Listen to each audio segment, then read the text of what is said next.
Bonjour tout le monde, ici Vincent de la ferme au copeaux.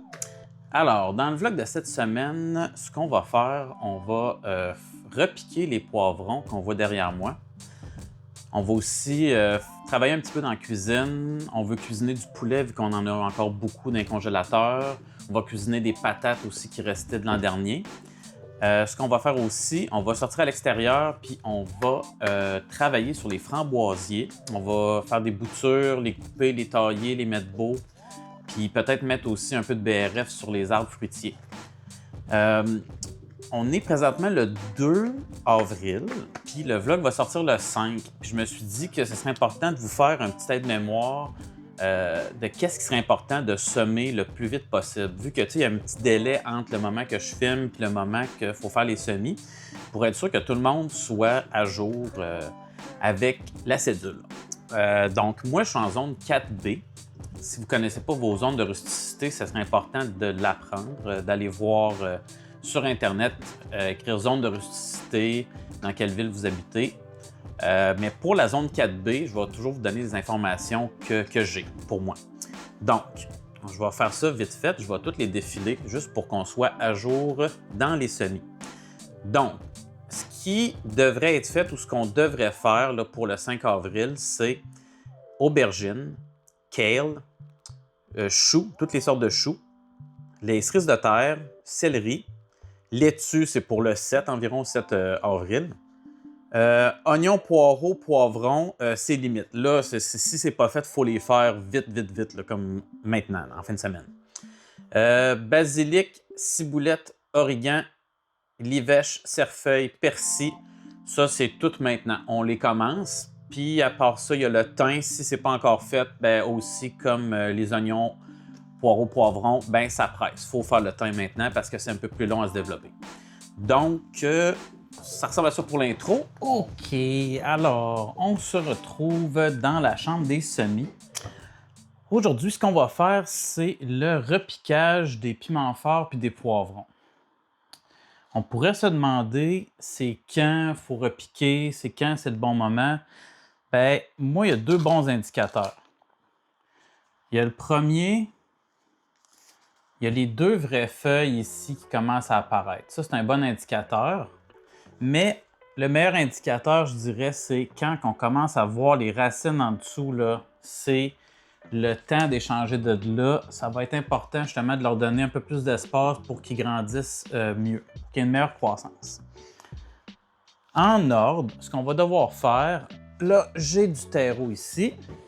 Puis, ce terreau-là, on va y ajouter un petit peu de nutriments pour le repiquage, c'est bien important. Je vais rajouter un mix fertilisant, puis c'est tout biologique, c'est tous des produits 100% naturels.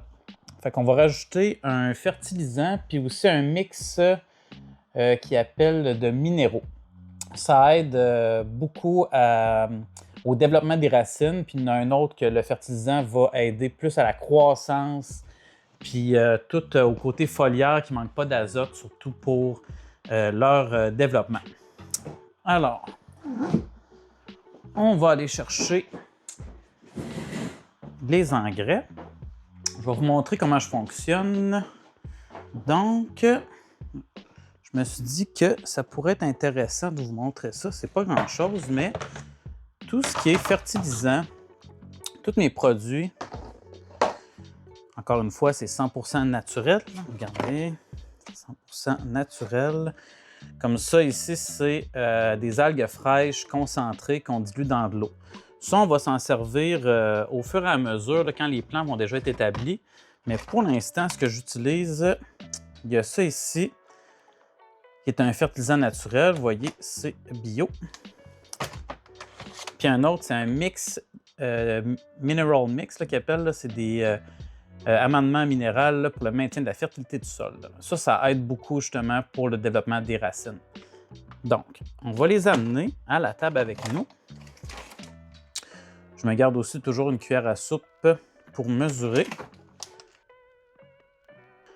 Puis, si vous ne savez pas, là, moi, c'est ça, j'y vais un peu plus à la bonne franquette, là, parce que ça fait plusieurs années que je fais ça. Donc, je connais les quantités que je dois ajouter à mon terreau. Donc, mon terreau est ici.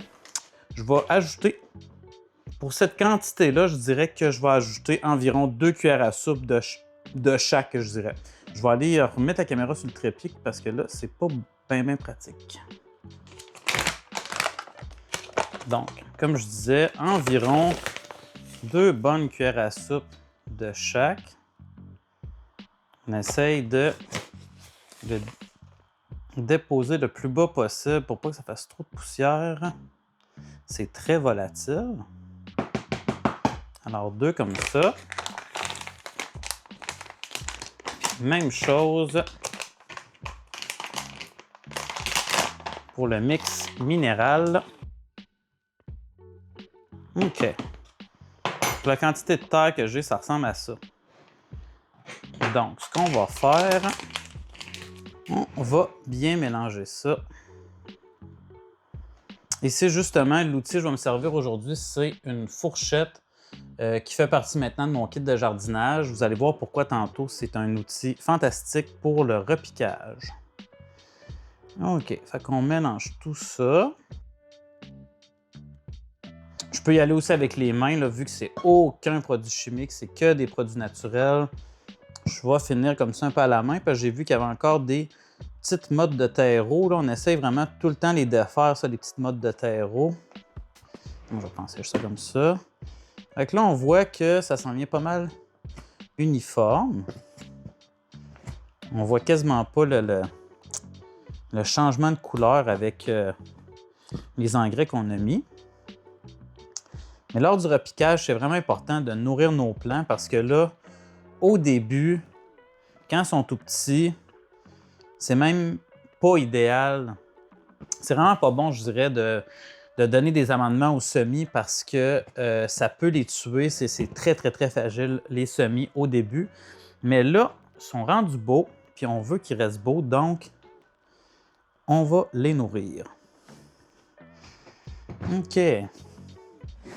Mon terreau est pas mal prêt. On va s'installer.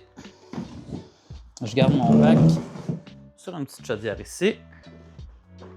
Là, tout va être prêt. Proche, ça va être plus facile. On va se torser ça. Ah non, ça, je n'ai pas besoin. OK. Alors, on commence.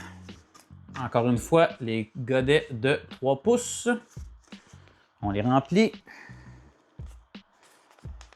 Là, on ne les remplira pas au complet. Là, on va se laisser comme peut-être 1 cm en surface. Là, je donne des petits coups dessus pour qu'ils... je ne vais pas dire qu'ils se compressent, mais oui, un petit peu, là, pour essayer de le rentrer un petit peu dedans. Non, puis même ce que je dis, c'est pas vrai. On va en enlever pas mal. On peut prendre ça ici, là. Vu que nos poivrons étaient dans ces cellules-là, on peut venir descendre la cellule dedans et essayer de voir, hey, c'est quoi l'espace que j'ai de besoin. Puis souvent, sur ce type de godet-là, il faut aller un peu en dessous de ça. Fait que je vais en enlever encore un peu. Aussi bien en rajouter après. OK, ça a l'air là. Donc, on va commencer avec les poivrons d'O-Hill. Poivrons d'O-Hill, c'est des petits poivrons de cette grosseur-là, orange et très, très, très sucré. OK. Donc, pourquoi la fourchette? Je vais vous montrer. Là, on fait toujours attention. Regarde, vous voyez, là, ici, il y a une racine. On va essayer de ne pas la couper, puis on va la faire passer au travers. Vous voyez, comme ça, elle va suivre. Puis la fourchette. Pourquoi plus une fourchette qu'une cuillère? Parce que c'est plat. La fourchette, vu qu'elle est ronde, ben, elle a tendance à défaire la motte. La fourchette, elle va descendre. On va aller chercher par en dessous le système racinaire, comme ça. On va venir le déposer ici. Bon. Vous voyez, là, c'est tout croche, mais on va ajuster ça, vous allez voir. Donc, on se ramasse du terreau. Puis, on vient ajuster le terreau qui manque Comme ça ici. Là, je vous dis aussi, c'est pas tous les plants qu'on peut rajouter de la terre sur la tige. Toutes les solanacées, il n'y a aucun problème, on peut le faire. Mais il y a certains plants qu'il faut respecter le col de la plante. Ce qui veut dire que le col de la plante, c'est ce qui est à la surface de la terre. Bien, quand on transplante, il faut respecter la surface du col. Mais ici, avec les poivrons, c'est pas nécessaire. Donc, on va rajouter un petit peu de terre. OK. Donc, ça ressemble à ça. Et comme d'habitude, on va arroser. Là, c'est la dernière fois pour ces plants-là qu'on va arroser par le dessus. Parce que pour les prochaines fois, ils vont être dans des traits, puis on va faire un arrosage par en dessous. On va mettre de l'eau dans le fond du trait, puis on va laisser boire les plants. C'est meilleur pour le développement des racines, puis ça crée moins d'humidité sur le dessus. Bien, d'humidité. C'est que ça a tendance à compresser le sol sur le dessus, puis c'est pas idéal. On peut le faire comme ça, mais moi, je conseille fortement un arrosage par en dessous pour renforcer les racines. OK, donc on arrose. Au début, là, pour justement concernant la compression du sol, c'est quand même bon au début, justement, pour venir bien installer le semis. Ben, le semis, là, je dirais une planture, là, c'est un tout petit plant. Venir bien installer à sa place. On peut mettre un peu plus d'eau que lors des semis parce qu'il y a quand même un système racinaire. Yes! Donc ça, c'est parfait. Comme d'habitude, on va le mettre dans un trait comme ça.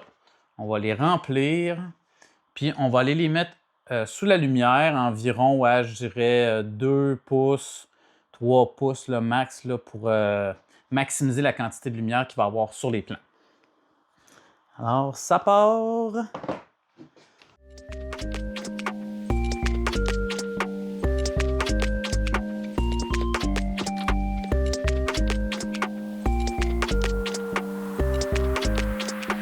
On va se rejoindre en cuisine avec un beau gros poulet. OK, alors on va commencer aujourd'hui avec le poulet. Là, je vous montre un poulet. Il pourrait avoir l'air spécial à vos yeux si vous n'êtes pas habitué de faisander de la viande. Mais là, le poulet a faisandé pendant environ 2 à 3 jours au frigo. Ça vient vraiment attendrir la viande. Puis là, on se prépare à prélever les poitrines. On va se faire une espèce de marinade un peu asiatique, manger avec du riz puis des carottes. C'est les carottes de la dernière récolte de l'an passé qui sont encore croquantes. Je vais vous montrer dans quoi on les a conservées aussi. Mais là, on va commencer par prélever les poitrines. On va les découper en petites lanières pour les faire mariner. Puis le reste de la carcasse avec les cuisses, ce qu'on va faire, c'est qu'on va les cuire au four là, à cuisson lente, là, dans basse température cuisson lente pour vraiment avoir un poulet très tendre. OK. On va coucher sur le dos. Là, je vous le dis tout de suite, le poulet est énorme. Je vais essayer de rapprocher la planche, qu'on voit bien. Ouais, le poulet est vraiment énorme. Donc, ce que je vais faire pour commencer, on va aller enlever la peau.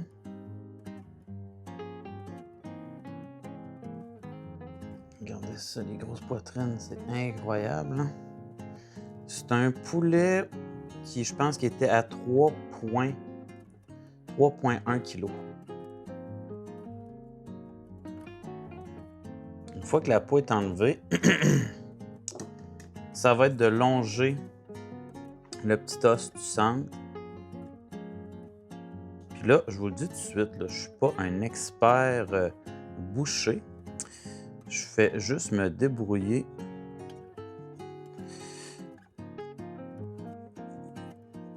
avec les connaissances que j'ai.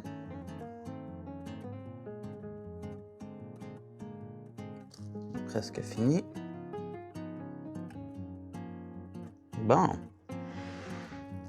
Comme vous pouvez voir, c'est pas si pire que ça. On a une belle grosse poitrine ici.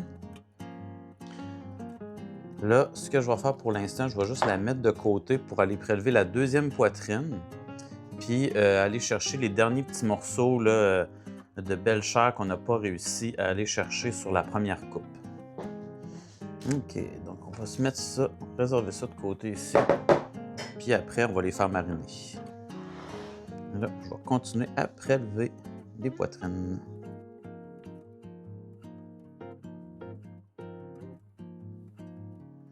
Good! Donc, maintenant qu'il va juste me rester comme carcasse, les cuisses, les ailes, ce que je vais faire, c'est je vais tout le saler, poivré. Ça va vraiment être juste ça. Puis je vais aller le déposer dans un Corningware avec un couvercle. On va mettre ça au four à 250 Fahrenheit, ce qui est 120 degrés Celsius. Pour la grosseur qu'il y a, on va le laisser un bon 5 heures, peut-être même 6 heures au four en cuisson lente. Ça va vraiment être idéal. Là, la viande va toute se détacher après. Fait qu'on va sûrement se faire un repas cuisse par après ou pour les lunchs de la semaine, on verra. Donc, on va commencer par saler un peu l'intérieur. Je n'ai pas vraiment de quantité, là, je vais à l'œil, à un moment donné. Pas virer fou non plus. On lui met son couvercle, puis ça va au four pendant 6 heures. OK, maintenant pour les poitrines, je vais vous montrer, mais sûrement je vous apprends rien. On va juste commencer par enlever. Bon, il y a tout le temps un morceau à l'intérieur. On va faire des belles lanières aussi. On va se faire des lanières, je dirais, d'environ 1 à 2 pouces, là, 2 pouces peut-être. Là. De cette grosseur-là, c'est vraiment idéal. Donc, on y va. Pour ce qui est de la poitrine, l'idéal, on fait la ligne du centre, comme ça. On va être bien détaché, comme ça. Puis après, on y va là, à peu près.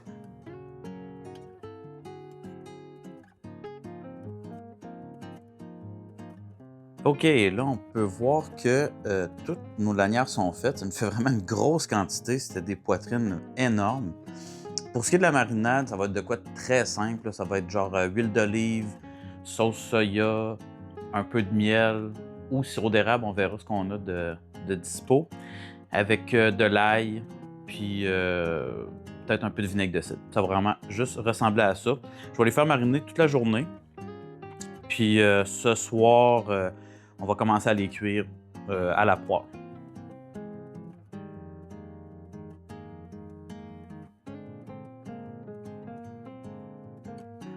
Alors, on va servir notre poulet avec du riz jasmin, des brocolis grillés, le poulet fermier avec la sauce asiatique.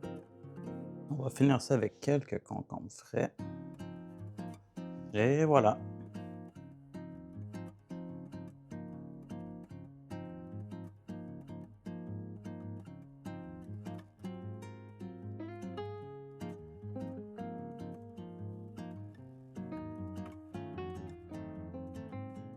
Donc, comme on peut voir, une fois de plus, les micros ne marchaient pas. Je pense que c'est quand je mets 2 micros que là, j'ai des petits problèmes techniques.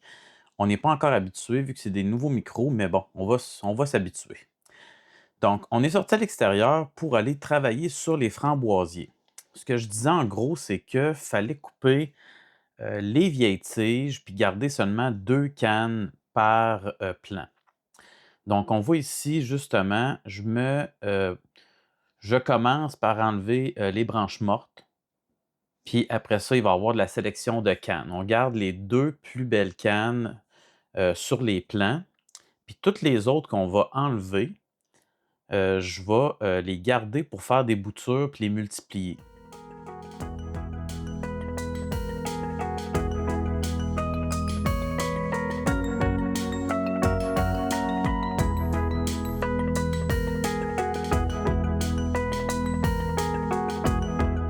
Alors, j'explique que je me prépare à aller faire la boîte à boutures. Elle est déjà faite, mais on va la remplir de terreau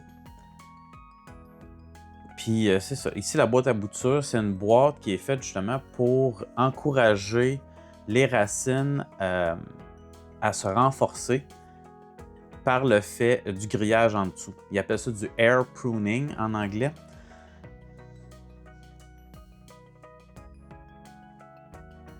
Alors, on remplit de terreau, du vieux terreau que j'avais gardé de côté.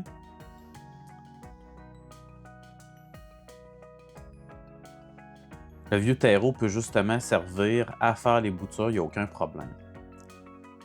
Ici, on voit, c'est toutes des tiges que j'ai coupées entre 10 et 20 cm chaque. Tu sais, la grandeur, c'est pas trop grave, mais il faut au moins minimum 10 à 15 cm là, pour faire des bonnes boutures.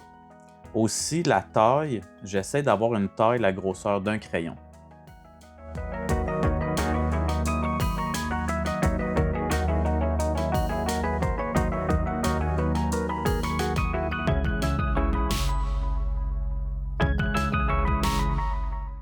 Une fois les boutures insérées dans la boîte, ça va être important de bien humidifier le terreau, vu qu'on est à un moment de l'année où le terreau est à l'intérieur et il était très sec. Là, on veut que ça soit humide. Et pour conserver l'humidité, on va aussi lui mettre du BRF, qui est du bois raméal fragmenté. Je vous en reparlerai en détail dans une autre vidéo.